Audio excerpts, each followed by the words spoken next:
Ang kwento ni Tomby. Ang kwentong ito ay hango sa totoong buhay. Mula ito sa isa nating tagapakinig na itago na lang natin sa pangalang Lira. Taong 1988. Liblib na baryo ng Capiz.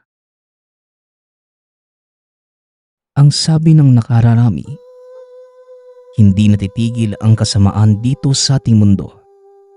Kaya naman dapat lang na hindi maubos ang mga mabubuting tao. Sa isang liblib na lugar ng Capiz na ninirahan ang biyudang si Lira. Maagang namatay ang asawa. Dahil sa sakit nito sa puso at hindi sila nabiyayaan ng anak. Dahil merong sakit sa matres si Lira. Kilala ang babae bilang tahimik ngunit masipag na dalaga. Gayunpaman, lingid sa kalaman ng karamihan na may lahing bertudes ang dalaga. Dalawa sila ng kapatid na si Philip. Inilihim na magkapatid ang kanilang kakayahan sa lahat upang hindi malagay sa peligro ang mga buhay. Palihim na tumutulong sa kapwa ang dalawa. Ngunit isang araw nakilala ni Lira ang dalagang si Lily. Naging matalik na magkaibigan ang dalawa ngunit nakatira sa kabundukan ang dalaga dahil nayanggaw ito ng mga aswang. Gayunpaman, naging mabuti ang ugnayan ng dalawa at palihim lamang silang nagkikita sa kabundukan. Ngunit hindi nagtagal. Hindi na nagagawa pa ni Lily na kontrolin ang pagiging aswang. Kaya naman kinausap nito ang kaibigan. Pakiusap, patayin mo na lang ako, Lira. Hindi ko na kaya pang labanan ng sumpang to. Pagmamakaawa ni Lily. Pero hindi ko kayang patayin ka. Kaya hindi rin kita matutulungan, kaibigan. Tugon ni Lira.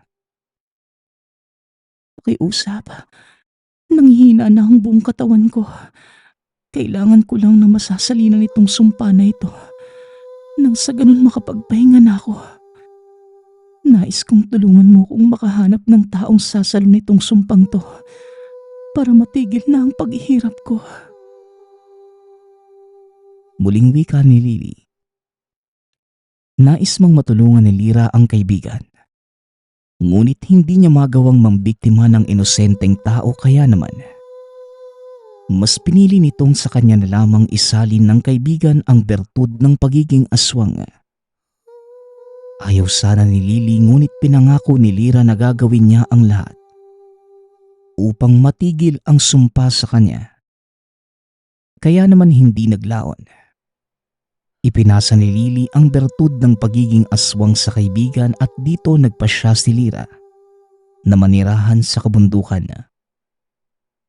Nag-alala ang kuya nitong si Philip dahil sa biglaang pagkawala ng kapatid. Hindi naman nasabi ni Lira sa kuya ang tungkol sa mga nangyari sa kaibigan. Dahil natatakot ito na kung ano ang gawin ng kuya dito. Lumipas ang mahabang panahon. Hindi na nakita pa ng mga ito si Lira. Mapayapa namang nanirahan ang dalaga sa kabundukan at palihim pa rin itong tumutulong sa mga kabaryo. Ngunit nang lumala ang sitwasyon, mas pinili niyang igapos ang sarili at hindi lumabas sa tahanan na ginawa sa liblib na parte ng kabundukan. Labis ang lungkot na naramdaman ni Lira habang nag-iisa sa napakalaking tahanan. Nais man niya na lumapit at humingi ng tulong sa kuya. Ngunit nag-aalinlangan ito at baka makasakit lamang siya ng mga kabaryo. Samantala, sa kabilang banda ginawa ni Philip ang lahat upang hanapin ang kapatid. Ngunit nawalan na ito ng pag-asa. Nang lumipas ang napakahabang panahon, hindi niya pa rin nakita ang kapatid. Malungkot man, hininto na ni Philip ang paghahanap sa nakababatang kapatid. Ngunit iniisip ito na mas mabuti na lamang yun at ituon na lamang ang atensyon sa pagpapanatili ng kapayapaan sa baryo. Ipinagdasal na lamang ng binata na sana nasa mabuting kalagayan ang kapatid, ngunit lingid sa kanyang kaalaman na naghihirap na si Lyra dahil sa sumpa na siya mismo ang pumili. Sa paglipas ng panahon na lumaganap ang harap-harapang pagsalakay ng mga aswang sa baryo nila Philip, lalo na nang malaman ng mga ito na wala na si Lyra. Anong gagawin natin? Mamumuhay na lang ba tayo sa takot? Tanong ng binatang si Sandro. Mukhang nilalikuran na tayo ng mga Bertudes sa tumutulong sa atin noon. Nasaan na kaya sila? Lalo na yung babaeng Bertudes. Dagdag ni Magno. Natahimik si Philip sa sinabi ng dalawa. Hindi nito mapigilan ang sarili. Lumuhod ito sa harapan ng mga tao at tumatangis na umamin tungkol sa pagkatao. Ako at ang kapatid kong si Lyra ang siyang mga Bertudes na tumutulong sa inyo ng palihim. Sinusubukan ko ang lahat ng makakaya ko upang mapanatili ang kapayapaan dito sa baryo natin. Pero wala na akong katawang para gawin yun. Dahil matagal nang nawawala ang kapatid ko.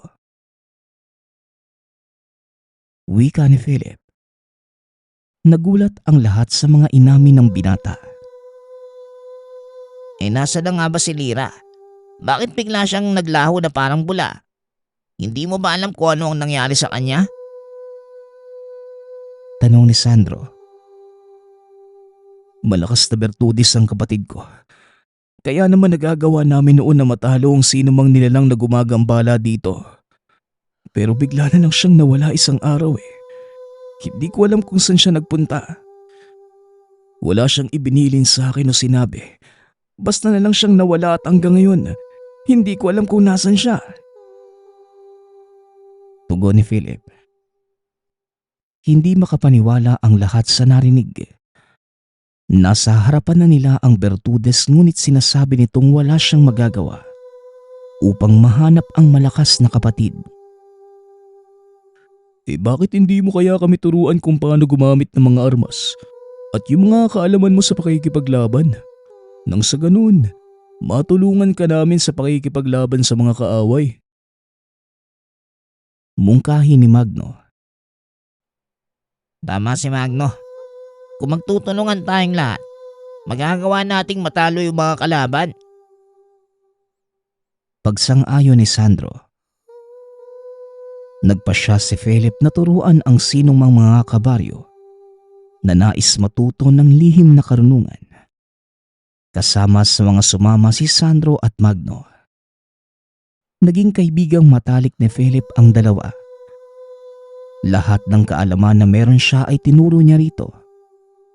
Hindi naman siya binigo nila Sandro at Magno dahil ginamit ng mga ito ang kanilang natutunan upang tulungan ang kanilang mga kabaryo laban sa mga nilalang. Isang araw, bigla na lamang sumugod ang mga asbo sa lugar nila Philip. Paslangin ang mga dapat mamatay at wala kayong ititira kahit na isa. Utos ni Unay, pinuno ng mga asbo. Kakaunti lamang ang bilang nyo, kaya imposibleng masakop nyo ang aming lugar at di ko hahayaang manaig kayo. Tugon ni Philip.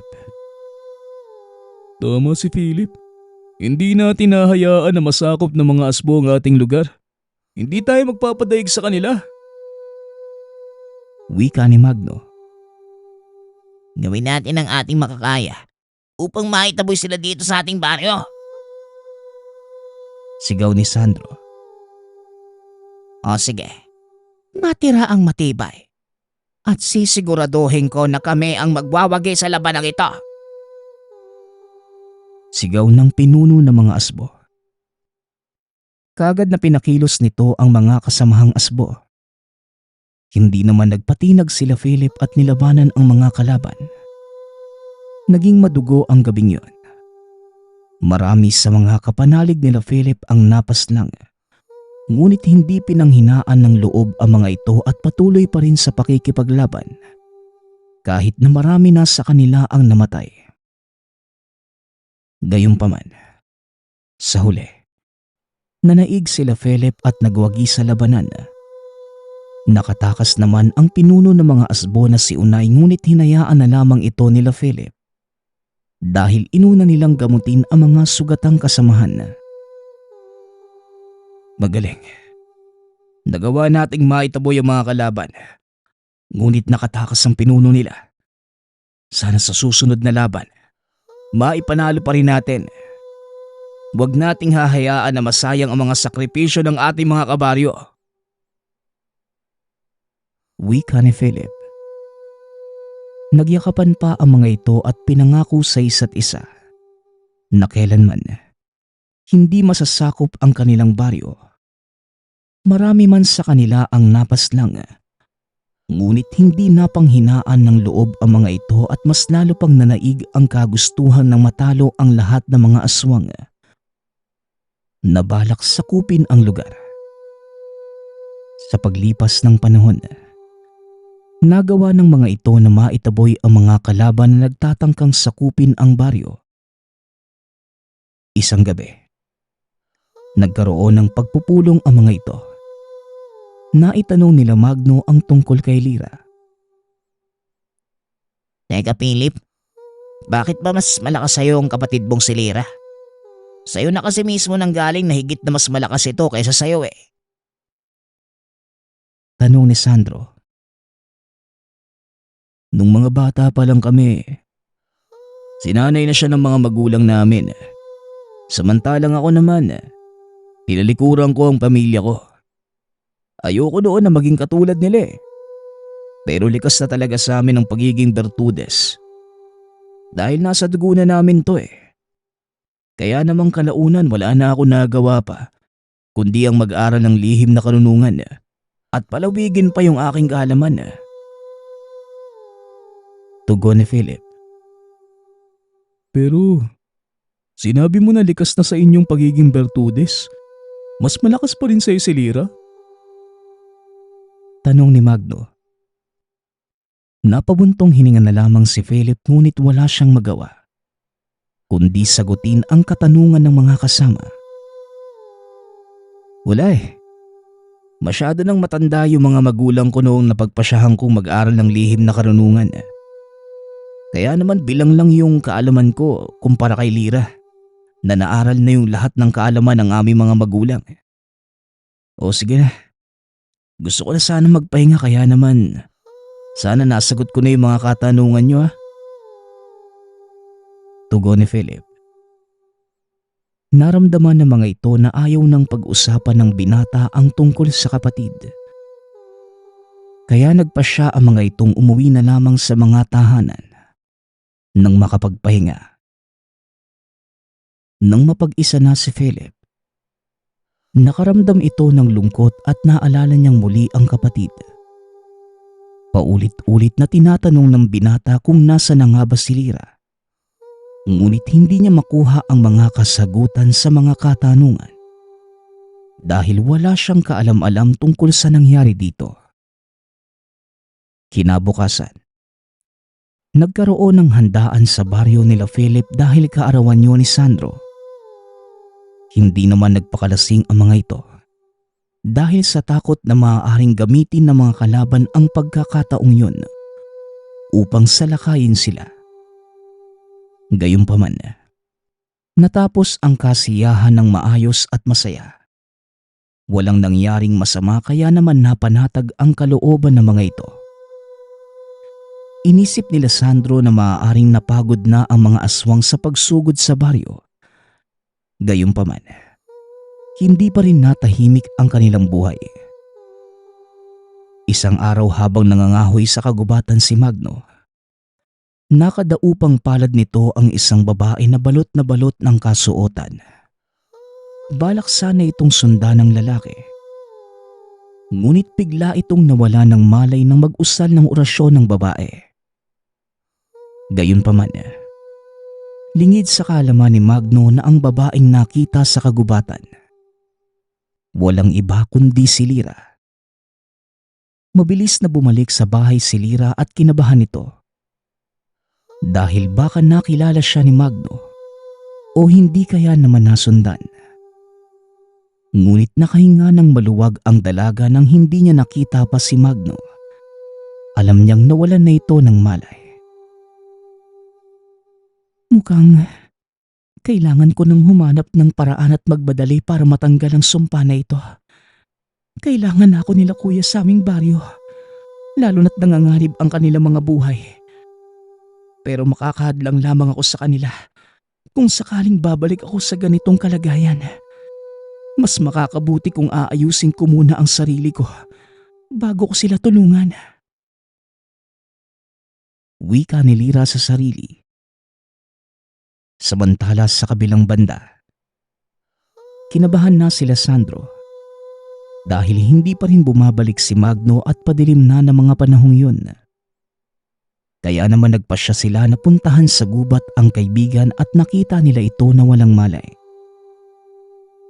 Kaagad naman nilang binuhat si Sandro at dinala sa bahay ni Philip. Kumuha naman ng halamang gamot ang binata at nilagay sa ilong ni Magno kaya naman nagising ito. Uy Magno, nakita ka nila Sandro na walang malay sa kagubatan ha? Ano bang nangyari sa'yo? Tanong ni Philip. Habang nangangahoy ako, nakita ko yung isang babae. Pero hindi ko nakita yung mukha niya eh. Balot na balot yung buong katawan niya ng kasuotan eh. Susundan ko sana, pero bigla siyang nag-usal ng orasyon na hindi pamilyar sa akin. Kaya naman bigla ako nawalan ng malay. Pakiramdam ko nga, nagmamasid siya dito sa ating baryo eh. Sino kaya yung misteryosong babae na yun? Pagpapaliwanag ni Magno.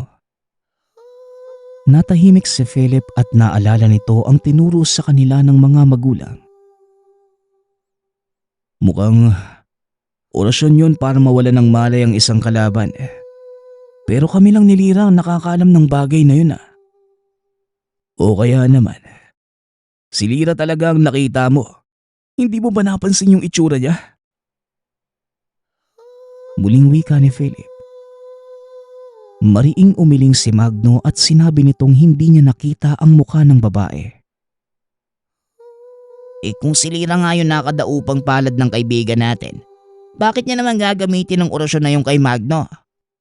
Tsaka, bakit naman niya kailangan magtago sa atin? Tanong ni Sandro. Sana nga, si Lira ang nakita mo pero tama ka Sandro eh. Kung ang kapatid ko nga ang nakadaupang palad ni Magno, bakit kailangan niyang magtago?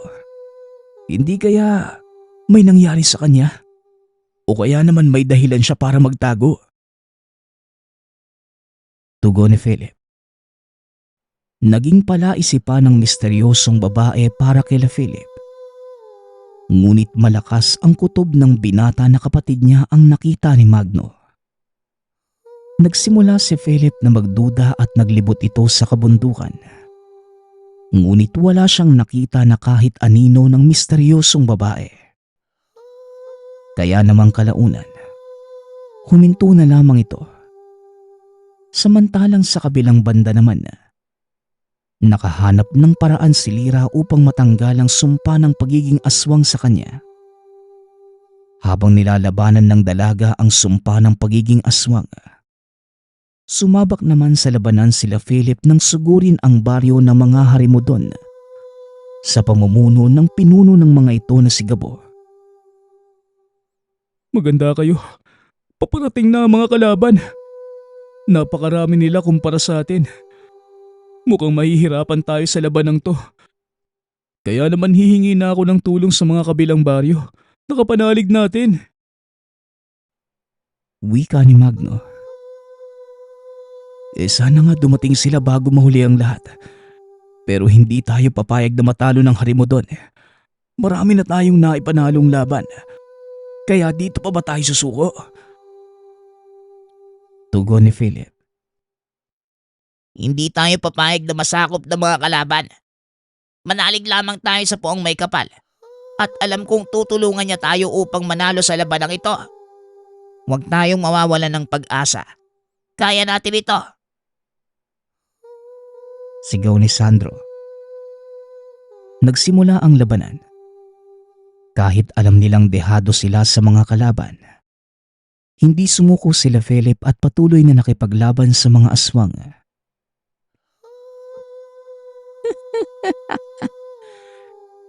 Kung ako sa inyo, susuko na lamang ako para hindi na kayo mamatay pa. Ibigay niyo na lamang ang teritoryong ito sa amin at lisanin ito ngayon din. Panghikayat ni Gabo sa mga ito. Ngunit matapang itong sinagot ni Magno at taas noong tumingin sa mga mata ng kalaban. Dadaan muna kayo sa amin at magiging bangkay na muna kami bago nyo tuluyang masakop ang lugar na ito. Ipaglalaban namin to hanggang sa dulo ng aming buhay. Tugon ni Magno. Tignan na lang natin kung hanggang saan kaya ang kaya niyong ipaglaban. At kung hanggang saan ang tapang ninyo. Muling wika ng pinuno ng mga aswang. Sinabihan niya ang mga kakampi na walang ititirang buhay bata man o matanda. Malakas man o mahihina. Napuno ng sigawan ang buong paligid at maging ang inaasahang tulong ng mga ito ay hindi dumating. Sa labanang naganap, muntikan pang mapas ng si Philip. Ngunit dumating ang isang babae. Nilabanan nito ng walang kahirap-hirap ang mga harimudon. Ako ang harapin mo, Gabo. Huwag ang mga walang kalaban-laban sa'yo. Nagbabalik na ang kinakatakutan ng mga aswang. Wika ng babae. Nagawa nitong mapas lang si Gabo. Ngunit matapos ang laban bigla itong nawala ng malay. Nagulat ang lahat sa biglaang pagdating ng babaeng misteryoso. Dinala ni Philip ang babae sa tahanan at nakilala niya ito. Walang iba, kundi si Lyra. Labis ang sayang naramdaman ni Philip nang makilala ang babaeng misteryoso. Nagbabalik na ang kapatid ko at siya ang babaeng misteryosong tumulong sa atin. Pagbabalita ni Philip sa mga kasamahan. Kinabukasan, nagkaroon na ng malay si Lyra. Kagad niyakap ng binata ang kapatid at nagpasalamat ito. Dahil ligtas si Lyra na nakabalik sa kanila. Patawad kung tinaguan ko kayo. Pero ginawa ko lamang yun para protektahan kayo laban sa sarili ko. Wika ni Lyra. Nagtaka naman sila Sandro sa sinabi ng dalaga. Ano bang ibig mong sabihin? Hindi ka namin maunawaan eh.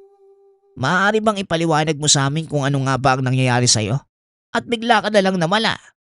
Saan ka ba nagpunta, Lyra? Tanong ni Sandro. Kagad namang pinaliwanag ni Lyra ang mga nangyari sa kanya. At lahat ng pinagdaanan niyang pagsubok sa baryo. Patawarin mo ko, kuya. Inilihim ko sa iyo ang mga nangyari sa akin. Natakot lang ako na may madamay na inosenteng tao. Kaya naman nagpasya akong manirahan sa kabundukan. At tama si Magno. Ako nga ang nakita niya. Pero mas pinili kong lumayo sa inyo upang pangalagaan kayo laban sa sarili ko. Dahil hindi ko mapigilan noon ang sumpa ng pagiging aswang. Pero nagbabalik na ako at hindi ko na kayo iiwan pa. Alam ko nang nasa panganib ang buong baryo. Kaya naman pinilit ko ang sarili kong gawin ang lahat ng makakaya ko upang makabalik kagad sa inyo. Pagpapaliwanag ni Lyra. Hindi na mahalaga kung ano pang mga nangyari.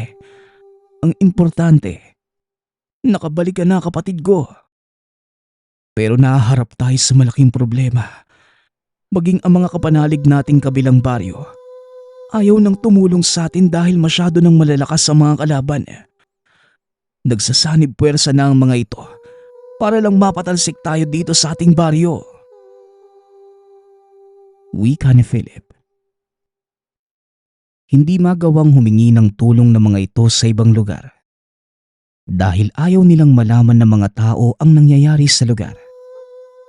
Iniingatan din nila ang reputasyon ng kanilang baryo, kaya naman hanggat maaari sila lamang ang nakakaalam ng mga kaganapan.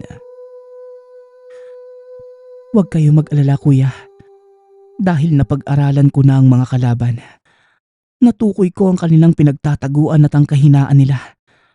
Ang kailangan natin ngayon, magtulungan laban sa kanila. Naniniwala ako na kahit kaunti lamang tayo, magagawa natin silang matalo. Hindi natin hahayaang manaigang kasamaan dito sa ating baryo. Wika ni Lira. Tama ka, kapatid. Huwag nating hayaan na panghinaan tayo ng loob. At kung magtutulungan tayo at magkakaisa, magagawa nating magapi ang mga kalaban. Tugon ni Philip. Nagplano ang mga ito ng kanilang mga gagawin at pinamunuan sila ni Lira. Alam nilang magiging mahirap ang labanang yun dahil bilang na lamang ang kanilang grupo. Gayunpaman nagpatuloy ang mga ito sa kanilang napag-usapan. Kahit kakaunti na lamang sila, sumugod ang mga ito sa kuta ng mga aswang. Dito muli nilang nakalaban si Unay. Nagsanib puwersa ang lahat ng mga uri ng aswang upang mapabagsak lamang ang magkapatid. Gayunpaman, nanlaki ang mga mata ng mga kalaban nang makita nila ang dalaga. Buhay ka pa pala. Ang tagal mong nawala, Lira. Saan ka nang galing? At bakit bumalik ka pa kung kailan? Matatalo na namin ang iyong mga kasamahan. Sigaw ni Unay. Bumalik ako para pigilan ang inyong kasamaan. At hindi ko hahayaang masakop ninyo ang aming baryo. At kung ang iba ay nagawa niyong matakot at masakop, ngunit ibahin niyo kami.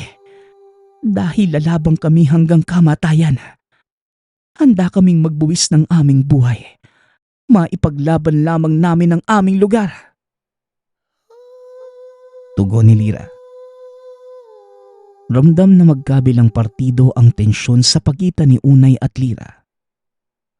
Kagad namang sinabi ni Unay na simula na ang labanan at walang ititira kahit na isa sa mga partido nila Lira. Di baling mamatay kami sa labanan na ito. Ang mahalaga, ipinaglaban namin ang aming karapatan, lalo na ang aming baryo. Kung mapaslang man kami, ginawa naman namin ang aming makakaya at hindi kami naging duwag. Sugod mga kasama! Sigaw ni Sandro. Nangibabaw ang tapang at pagmamalasakit ng mga ito sa isa't isa. Lalo na sa kanilang lugar. Alam nilang marami nang umaasa sa kanilang mga inosenteng tao. Kaya naman handa silang magbuwis ng buhay alang-alang sa kapayapaan ng lahat. Lalo na sa mga susunod na henerasyon na maninirahan sa baryo. Naging madugo ang labanang yun. Pareho ng sugatan si Sandro at Magno. Ngunit kahit nangihina, hindi sila sumuko sa labanan. Nang makita ni Philip na sugatan ang dalawang kaibigan, kagad niya itong prinotektahan. Hayaan mo na kami, Philip. Kung dito man kami mamamatay sa labanang ito, masaya kami na nagbuwis ng buhay dahil alam namin na magiging payapa na ang ating baryo. Wika ni Magno. Hindi naman iniwanan ni Philip ang dalawang kaibigan. Kahit na pinapaalis siya ng mga ito. Pilit niyang prinotektahan ang dalawa. Nang makita naman ni Lira na sugatan na ang mga kasama, mas lalong umigting ang pagnanais nitong manalo sa labanan at matapos na ang paghihirap ng mga kasamahan. Ibinuhos ng dalaga ang buong lakas. Nag-usal ito ng orasyon. Hinawakan nito si Unay at binalot ang buong paligid ng napakaliwanag na ilaw. Napaatras ang mga kasamahan ni Lyra. Samantalang sinakop ng liwanag ang mga aswang. At nang mawala yon, nakita na lamang nilang nawala na ang mga kalaban. Ngunit walang malay din si Lyra. Nagtagumpay ang mga ito sa labanan. Kagad na binuhat nila ang dalaga. Laking pasasalamat ni Philip nang makita niyang buhay ang kapatid. Kagad nilang nilunasan ang natamong sugat ng dalaga, maging ng iba pang mga kasamahan.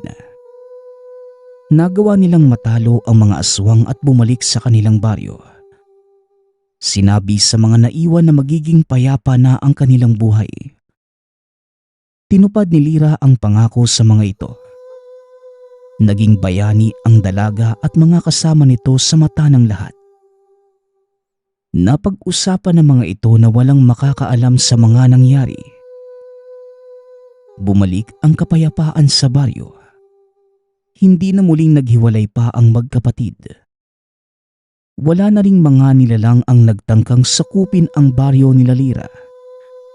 Dahil nakilala ang dalaga sa pagiging matinik na bertudes. Kalaunan, nabaon na lamang sa limot ang mga nangyari. Dumating na ang bagong henerasyon. Mas pinili ng lahat na kalimutan ang masalimuot na nangyari sa nakaraan at magsimulang muli na magandang buhay. Natutunan ng lahat na walang imposible kung magtutulungan at magkakaisa. Anumang problema ang dumating sa buhay, kung sama-samang haharapin, magagawang malampasan kagaya ng ginawa nila Lyra. Sa kasalukuyang panahon, masaya pa ding naninirahan ang magkapatid kasama ang kanilang mga pamilya. Nagkaroon muli ng bagong asawa si Lyra. Bumuo ng bagong pamilya at ganun rin si Philip. Maging ang iba pa nilang mga kasamahan. Marami man silang pinagdaanang pagsubok.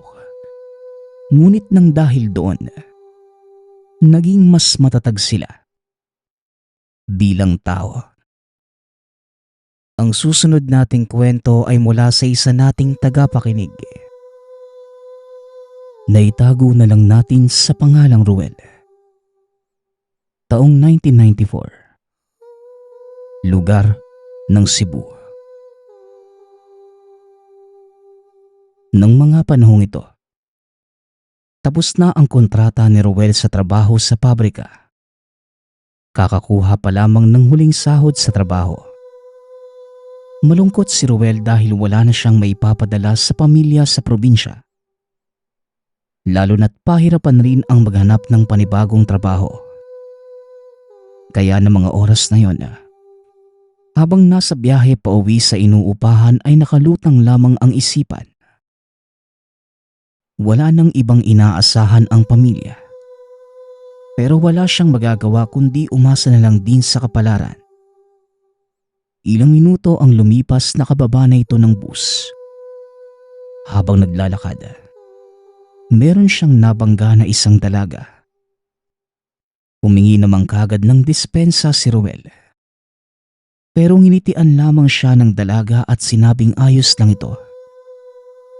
Dito napansin ni Ruel na maganda ang babae at kakaiba ang karisma. Yung mga ngiti nito ay tila may hatid na kasiyahan sa puso.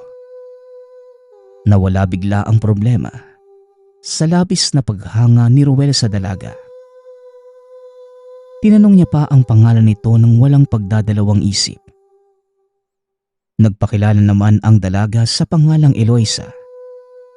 Kaya ipinakilala rin ni Ruel ang sarili at nagtanong pa siya dito na, ako nga pala si Ruel. Eloisa, masaya ako makilala ka. Pwede bang malaman kung taga saan ka? Gusto ko lang kasi magkaroon ng kaibigan eh. Wika ni Ruel. Muling napangiti si Eloisa. Sinabi naman ng dalaga kung saan ang eksaktong lokasyon ng tahanan nito.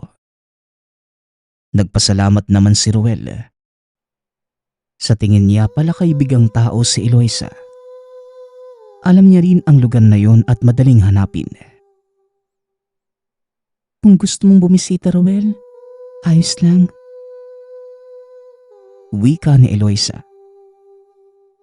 Nakangiti pa ito sa binata na parabang alam niyang pupuntahan siya ni Ruel.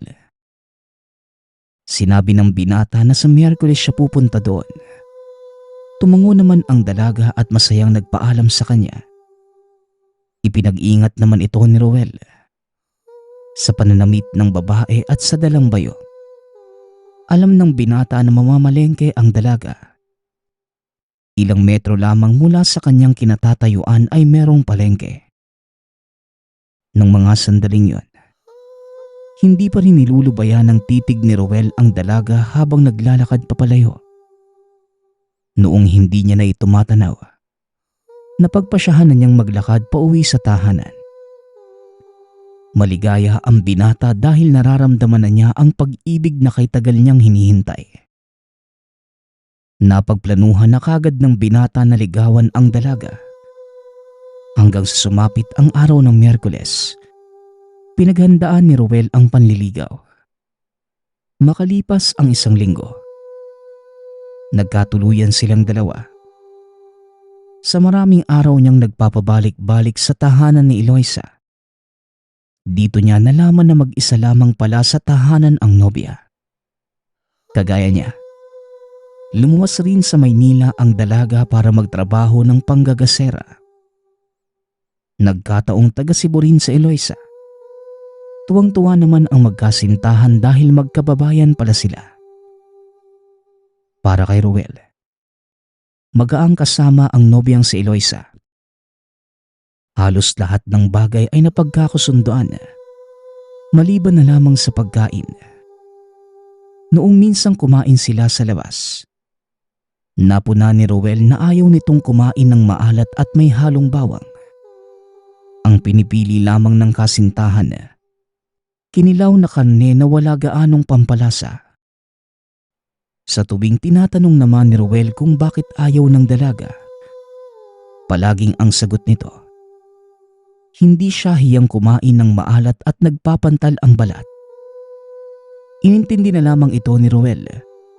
Baka nga kasi makasama pa ito sa nobya. Pero ang bagay na hindi lang masagot ng nobya, sa tuwing tinatanong niya, yung tungkol sa pinapahid nitong langis sa balat. Madalas itong nakikita ni Ruel.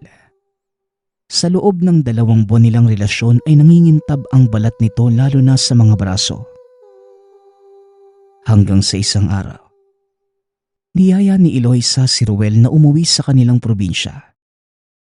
Noong araw na yon, natapos na rin ang kontrata ng babae sa pinapasukan. Gawa ng gusto na ring makita ni Ruel ang pamilya sa probinsya, umayag ito sa kagustuhan ng nobya. Pero may pakiusap sa kanya si Eloisa. Mahal, sagot ko na yung pamasahe natin. Pero may pakiusap sana ako sa'yo. Sa amin ka muna tumuloy ha.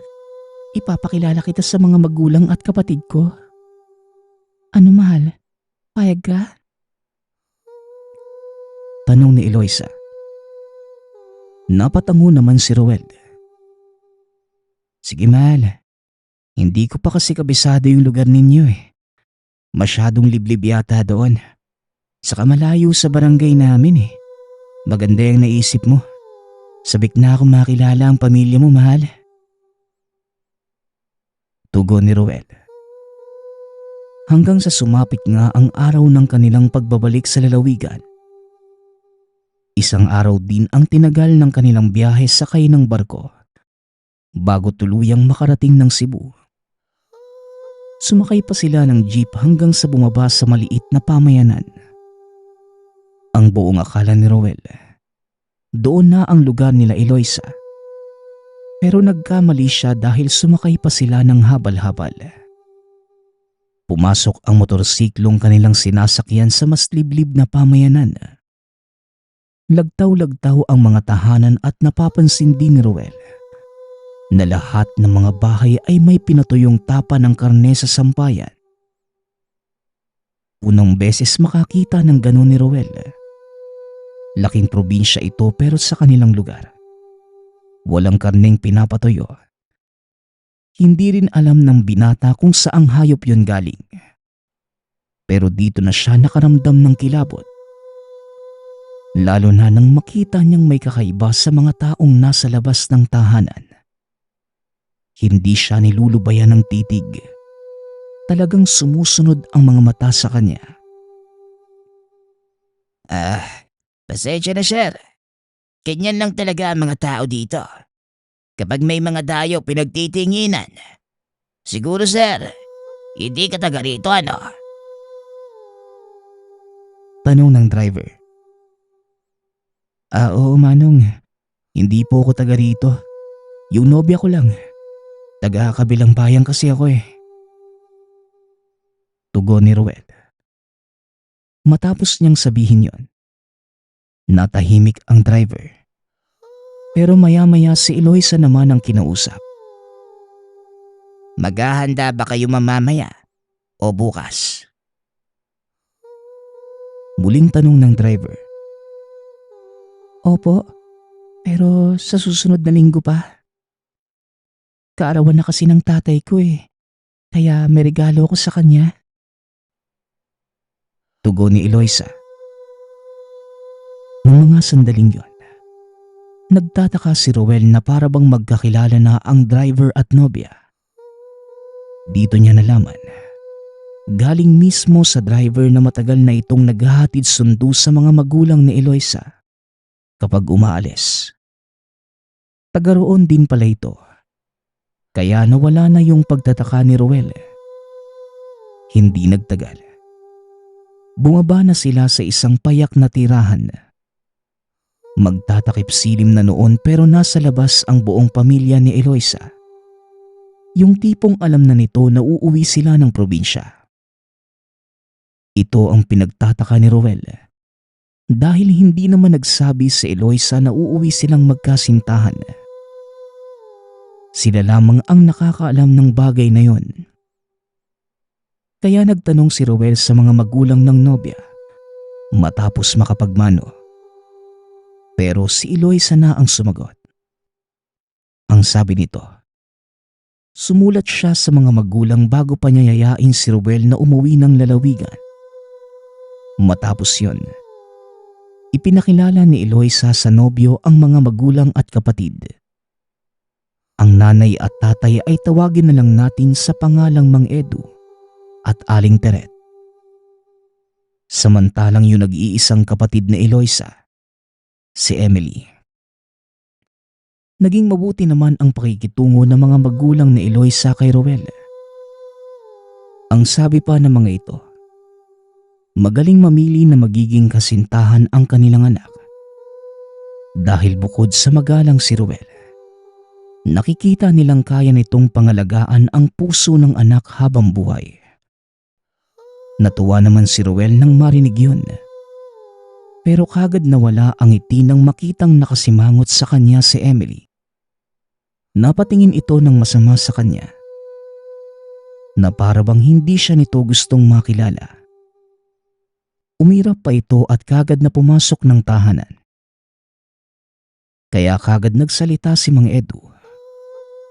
Ay nako, pagpasensyahan mo na iho yung bunso naming anak ha. Ganyan talaga yan kapag may bisita. Lumalabas yung pagkamaldita. Pero hayaan mo, mamaya pagsasabihan ko yung batang yon. Wika ni Tatay Edu. Wag na po Mang Edu. Ayos lang po sa akin yun. Tugon ni Roel. Alam mo, iho, napakaganda ng ugali mo. Bukod sa mabait ka, maunawain ka rin. O siya, pumasok na tayo ha. Alam kong malayo yung nilakbay ninyo at nagugutom na kayo. Kaya ipagluluto ko kayong dalawa ng pagkain. Gusto nyo ba ng sabaw? Tanong ni Aling Teret. Napagkasunduan naman nila Eloisa na sabaw yung ipaluto sa nanay. Ngumiti naman ang ginang at inutusan si Eloisa na ihatid sa bakanteng kwarto si Ruel. Tatawagin na lang sila kapag luto na ang pagkain. Naglakad na si Eloisa at pinasunod sa kanya ang binata sa pangalawang palapag. Doon ang magiging kwarto nito. Habang naglalakad sila papunta sa silid, nagulat si Ruel nang makita si Emily na gumagapang ng mabilis sa sahig. Sa edad nitong 13 anyos, hindi ito normal na gawain ng isang dalagita. Kaagad naman itong sinaway ni Eloisa, kaya kumilos naman ng normal si Emily at pumasok na sa sariling silid. Ipinaliwanag naman ni Eloisa kay Ruel na sadyang malikot lamang si Emily. Nagdadalaga pa lamang ito, kaya may pagkaisip bata pa. Natawa na lamang si Ruel nang marinig yung kay Eloisa.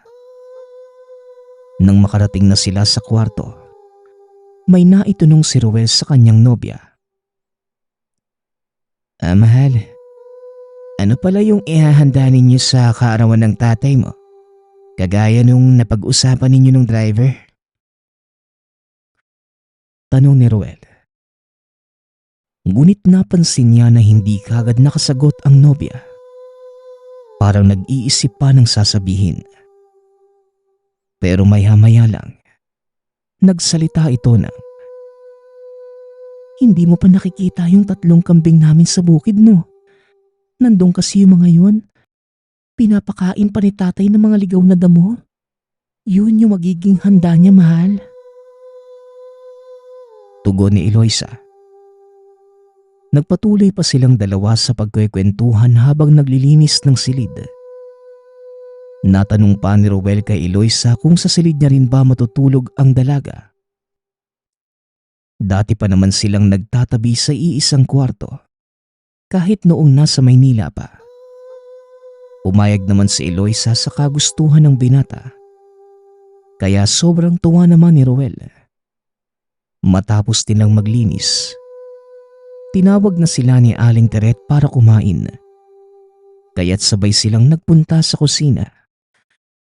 Nakita naman ni Ruel na naroon na si Mang Edu, Aling Teret at si Emily. Hinihintay na ang magkasintahan para makasalo. Kaya naman, kaagad nang umupo ang magkasintahan. Nakaugalian ni Ruel na magdasal bago kumain. Ngunit noong mapansin siya ni Aling Teret, kaagad siya nitong pinigilan sa kanyang ginagawa. Mawalang galang na po, Aling Teret. Bakit niyo po ako pinapatigil sa aking panalangin? Nagtatakang tanong ni Ruel. Wala naman iho. Baka kasi lumamig na yung pagkain mo. Magdasal ka na lang kapag matutulog ka na. Maliwanag ba? Tugon ni Aling Teret. Naalala ni Ruel na nakikituloy lamang siya sa tahanan. Sa kanyang sarili. Baka yun ang kaugalian nila sa loob ng bahay. Kaya ginalang na lang ito ng binata. Nga pala, yung ulam ay nilagang buto-buto. Kaya nagsimula na siyang humigop ng sabaw at sumubo ng kanin. Nauna nang natapos si Mang Edu, Aling Teret at Emily sa pagkain. Kaya nagpunta na ito sa kani-kanilang mga kwarto. Sila na lamang dalawa ni Eloisa ang naiwan sa kusina. Papaubos na sana ni Ruel ang sabaw nang meron siyang nakitang buhok sa mangkok. Nabigla siya sa nakita, pero hindi niya ito sinabi kay Eloisa. Dahil na mga sandaling yun, naguhugas na ng mga plato ang dalaga. Hindi lang basta buhok yung nakita ni Ruel, dahil may kasama pa itong anit. Saglit na nagpaalam si Ruel sa nobya. Ang sabi ng binata ay tapos na siyang kumain. Lumabas siya ng tahanan at doon isinuka ang lahat ng nakain. Literal na bumaliktad ang sikmura niya dahil sa pandidiri. Hindi niya akalain meron palang karumihan sa pagluluto si Aling Teret. Hindi rin alam ni Ruel kung saan galing yung buhok. Ang nasa isip lamang niya, baka sa ulo ng ginang. Habang nagluluto siguro ay bigla itong nahulog. Pero nangako siya sa sarili na hindi na siya titikim ng luto ni Aling Teret. Kaagad nang pumasok si Ruel sa tahanan. Gabi ng mga sandaling yon, kaya tumuloy na siya sa kwarto. Naroon na din si Eloisa at nakahiga, kaya kaagad siyang tumabi. Maya-maya pa, nagsalita si Eloisa. Hindi niya akalain na ganito ang itatanong ng nobya sa kanya. Mahal, nagustuhan mo ba yung luto ni nanay? Ako, paborito ko talaga yung luto niyang nilaga eh. Noong nasa Maynila pa nga ako, hinahanap-hanap ko yun. Wika ni Eloisa. Hindi alam ni Ruel kung anong isasagot dahil diring-diri talaga siya kanina. Pero sa huli, nagsinungaling na lamang ito sa nobya. Oo. Napakasarap magluto ng nanay mo, mahal. Talagang napakalinamnam eh, no?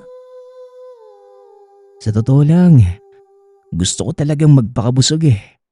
Kaya nga lang bawal na. Madalas kasi akong sinisikmura kapag puno na yung tiyan ko eh. Tugon ni Ruel. Sinabihan naman ito ng nobya na sa susunod na linggo, marami silang makakain dahil maraming handa. Ihanda na ni Ruel ang kanyang sikmura. Kaya sinakyan na lamang ito ng binata. Pero sa kanyang sarili, kung kakain man siya ng luto ni Aling Teret, patikim-tikim na lamang.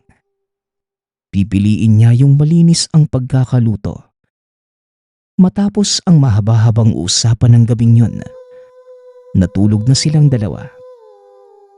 Hanggang sa lumipas pa ang mga araw at gabi. Nang merong napapansin si Ruel sa pamilya ni Eloisa. Paano ba naman? Kada gising ng pamilya sa umaga ay meron silang sinasalok sa banga. Ganon rin sa gabi bago matulog. Nilalagay nila yun sa tasa at iniinom. Noong una akala niya ay tubig lamang yun. Pero isang hapon, itinaon ni Ruel na wala sinumang Edu, Aling Teret at si Emily. Pumunta ito sa bukid dahil nagtutulungan sila sa pag-aani ng mga prutas na ibebenta sa palengke. Samantalang si Eloisa naman, nasa banyo at naliligo. Pero bago pa pumasok ang dalaga sa paliguan, pinaalalahanan siya nitong huwag makikialam ng mga gamit sa loob ng tahanan. Baka magalit ang mga magulang. Tumango naman si Ruel. Pero lingid sa kalaman ng dalaga, may balak na itong buksan ng banga para tignan kung anong laman. Dahan-dahan niyang inaalis ang takip. Pero biglang napatakip ng ilong si Ruel. Nagulat sa nakita at naamoy. Yung laman ng banga ay isang malabong tubig na parang sabaw, pero ubod ng sangsang. Nangangamoy lamang loob ang banga kaya ibinalik niya ang takip. Nagtatanong si Ruel sa sarili kung mga baliw ba ang pamilya ni Eloisa dahil kakaiba ang iniinom na mga ito. Sa huli, inisip na lamang na baka isang uri yun ng tradisyon ng pamilya ni Eloisa. Ngunit hindi pa nasagi sa isipan yung tungkol sa mga nilalang na kinakatakutan ng lahat. Napalabas na lamang si Ruel ng tahanan. Napagpasyahang maglakad-lakad sa lugar. Naisipan niyang manigarilyo kaya naghanap siya ng mabibilhan.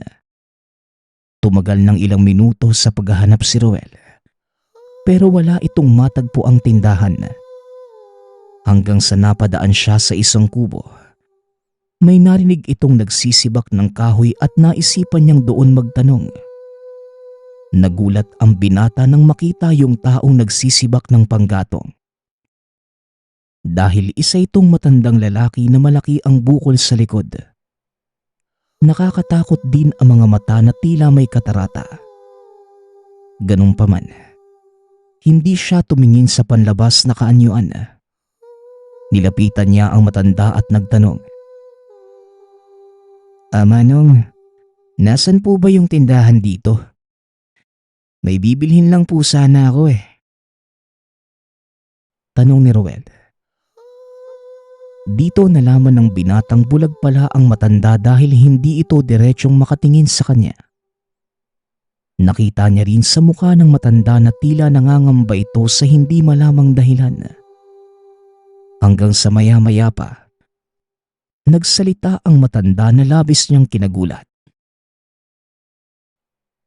Iyo, kung ako sa'yo, umalis ka na dito sa lugar na ito. Hindi mo pa sila lubos nakakilala. Mapapahama ka lang. Kawawa ang pamilya mo. Tumakbo ka na! Tumakbo ka na! Wika na matandang lalaki. Sa hindi malamang dahilan, unti-unting lumalapit sa kanya ang matandang bulag. Habang paulit-ulit na sinasabing mamamatay na si Ruel. Sa pag-aakalang baliw ang matanda, dali-dali siyang tumakbo pauwi ng tahanan ng nobya. Pero pagka-uwi sa tahanan, magtatakip silim na ng mga sandaling yun. Nadatnan niya si Mang Edu, Aling Teret, Emily at Eloisa. Nakatitig ng masama sa kanya ang mga ito. Ang unang nagtanong sa kanya ay si Mang Edu. Bakit mo kinausap ang matandang yon? Marami pa siyang sinabi sa'yo. Naniniwala ka ba sa kanya? Tanong ni Mang Edu. Habang nagtatanong ito, napansin niya na meron itong nilalabas na kutsilyo sa bulsa ng pantalon. Nanlilisik ang mga mata habang gigil na lumalapit sa kanya. Oo, kinausap ko ho siya. Dahil nagtanong lang po ako kung saan yung malapit na tindahan dito. Wika ni Ruel. Sinungaling ka, Ruel. Alam kong may natuklasan ka na. Pakialamero kang bata ka. Ginalaw mo yung panga. Kaya malilintikan ka sa akin. Tutal alam mo na rin naman kahit hindi pa tamang panahon. Gagawin ko na ito sa'yo. Wika ni Mang Edu habang nakatutok ang hawak nitong kutsilyo kay Ruel. Pinipigilan naman ito ni Eloisa pero hindi nagpaawat ang ama. Kagad inundaya ng saksak ni Mang Edu si Ruel. Mabuti na lamang, mabilis itong nakailag. Kaya kumaripas na ng takbo si Ruel. Naririnig niyang umiiyak si Eloisa na para bang labis itong nag-aalala. Kaya't hindi maiwasan ni Ruel ang lumingon sa likuran. Nasilayan niyang tumigil sa paghabol sa kanya si Mang Edu. Pero napansin niyang nagtanggal ito ng saplot. Ganun rin si Aling Teret at si Emily. Mabilis na dumapa sa lupa. Alam na ni Ruel na mga sandaling yun, aswang nga ang pamilya ni Eloisa. Napansin din niya na konting minuto na lamang ay magagabi na. Kaya't mas lalong kumaripas ng pagtakbo si Ruel. Hindi siya humihinto dahil takot na takot siyang maabutan ng mga aswang. Lalo na nang marinig niya ang malakas na pagaspas ng mga pakpak sa itaas at mga tunog ng ibon na mas lalong nagpapakilabot sa kanya. Kahit nasusugatan na ang mga paa dahil sa kakatakbo, hindi pa rin siya huminto. Hanggang sa may humarang sa kanyang dalawang lalaki sa daan. Kapwa nangingitim ang mga mata at naglalaway ang bunganga habang nakatabingi ang ulo. Nanigas sa kinatatayuan si Ruel. Buong akala niya ay katapusan na niya. Pero nagulat ang binata nang merong sumunggab na malaking aso sa dalawang lalaki. Kaya nagpatuloy ito sa pagtakbo. Kahit naliligo na sa pawis at hapong-hapuna, sa kabutihang palad, nakalabas rin siya sa baryong yun. At sa kanyang pagkakatanda, higit kumulang kalahating oras din itong tumatakbo. Sa awa ng Diyos, dala ni Ruel ang kanyang pitaka. Pero na mga oras na yon, hindi siya makapaniwala kung panaginip lamang ba ang karanasan. Nang maramdaman niya yung hapdi ng sugat sa tuhod, dulot ng pagkadapa, nakumpirma niyang gising siya ng mga sandaling yon. Totoo ang lahat ng karanasan. Totoo talaga ang mga aswang. Parang lutang si Ruel na mga sandaling yon. Pero pinilit niyang sumakay ng jeep para makauwi sa kanila. Noong naroon na ito sa kanilang tahanan, naikwento ni Ruel sa pamilya ang mga karanasan. Mangiyak-ngiyak pa ang binata dahil muntik na talaga siyang mamatay. Kung hindi lamang dahil sa sinabi na matandang bulag, hindi pa niya sana malalaman na aswang pala ang pamilya na naging nobya. Mabuti na lamang naniwala sa kanya ang mga magulang at kapatid. Kinabukasan, nagdala ng isang albularyo ang nanay ni Ruel. Lalo na't napagtapat rin niya sa pamilya na nakakain siya ng luto ng aswang. Sabi naman ng albularyo, matapos siyang tignan, hindi naman ito hinawaan.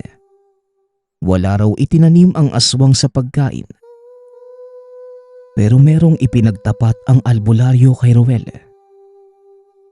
Bagaman walang yanggaw ang pagkain, malaki ang posibilidad na tao ang sahog ng kanyang nakain. Kaya suka ng suka muli si Ruel nang malaman ang bagay na yon. Dagdag pa ng albularyo, maaaring ginamit lang si Ruel nang naging nobya nito. Walang ibang nais ang kanyang nobya kundi ang gawin siyang pagkain ng pamilya. Hindi na gumawa ng hakbang si Ruel para ipatugis ang mga aswang sa tagong baryo. Mas pinili na lamang niyang manahimik para hindi na lumala pa ang sitwasyon. Nagpapasalamat nga pala ako sa nagpadala ng ating kwento. Naway nagustuhan niyo ang inyong napakinggan.